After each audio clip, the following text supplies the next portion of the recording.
And we only spent 6 weeks on this record. It took us 6 weeks to record this record. And that's without recording on the weekends, you know what I mean? Yeah.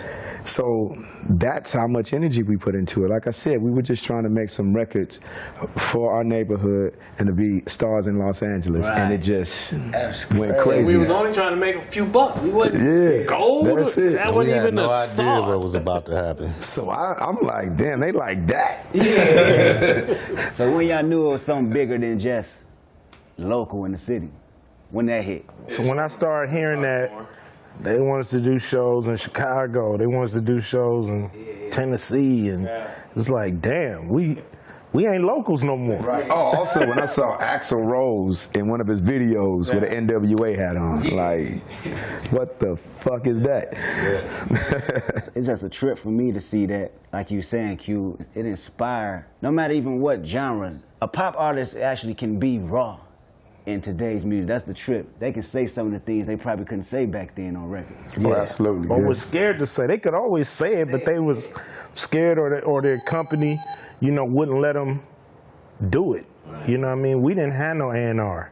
We didn't have nobody. We were A&R. Our A&R is these two motherfuckers right here. You know what I mean? So it's like, it get past these two and easy. Yeah, so it's like, he wanted it harder, you can say harder, some harder. crazier shit than that. That's how the A&R went. Yeah, so it's just a trip to see how big it's grown. You know, we had our own style. We thought it was just gonna be ours and everybody else was gonna do them. But it's like, we turned hip hop on its ear a little bit. We changed the trajectory of hip hop.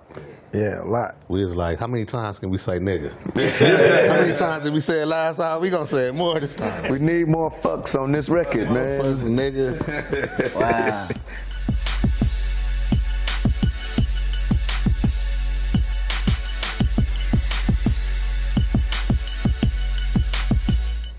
Easy. Yeah. What was that relationship like, man? It's cool, man. I mean, we've been knowing him for a while. Like, I knew him before we started even doing music. You know what I mean? He's just a cool. Dre did too. You know, they used to be in a DJ crew, High Power Productions, together back in the day. But just a cool brother, man. Just super cool. Smart. Yeah, I mean, he was ahead of his time. He was, you know, he was taking what he did on the street. Yeah. You know. Yeah, he took all of that street knowledge and hustling on the streets and brought it over to this thing that we was doing. You know what I'm saying? And super smart, creative. I can say one thing he did. Me and you was mad. We was trying to get on Island, remember? We mad. Oh man, we want to get on. He was holding off for priority. He said, because I want the label red, and I wanted, you know, he wanted the label. And nobody else would do that. Yeah, Island Records wanted the Ruthless labels. Records on the records. Island Records wanted to make it Island Records with NWA, and we was like, what the fuck? Let's go get this money, he man. held off. And you know what else was crazy about him? That we used to be in interviews, and I'd be looking at him like he crazy sometimes. He'd do interviews, and he'd be like, yeah, NWA is an all-star group. Before we even blew up, and I was looking like, an all-star group? Like, we ain't did nothing, but it's like he knew before we knew, you know what I mean? Like, what was gonna pop. Straight visionary. Yeah, it's like he had faith. Straight visionary about, Trying to do, like, I want the shit hard. I want it hard, hard, hard, hard. It's a trip he put out JJ Fad first, but Ruthless was gonna be the hardcore label until JJ Fad blew up, and he's like, you know what? He probably could do more than just hard shit.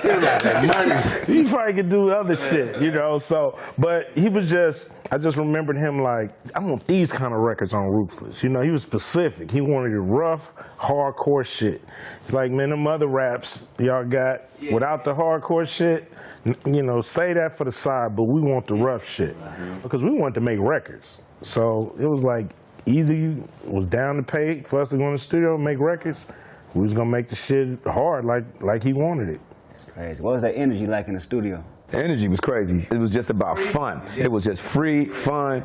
Imagine it's just us in the studio. We're paying for the shit ourselves, because Easy's paying for it, and we're just sitting there just creating. I mean, Easy, we used to bump heads creatively. Every character we knew coming by. That's what was fun, because everybody was dropping by while we was doing the records. Whether they stay 10 minutes or 20 minutes, 2 hours. We was doing the record in one room, but in the little lobby, it was just always cracking. Somebody was always up in there just hanging out. That's ill. You said y'all bumped heads creatively all the time? Yeah, me and Easy used to get in arguments all the time about what was going to go on the record, what wasn't going on the record, like, all the time, you know?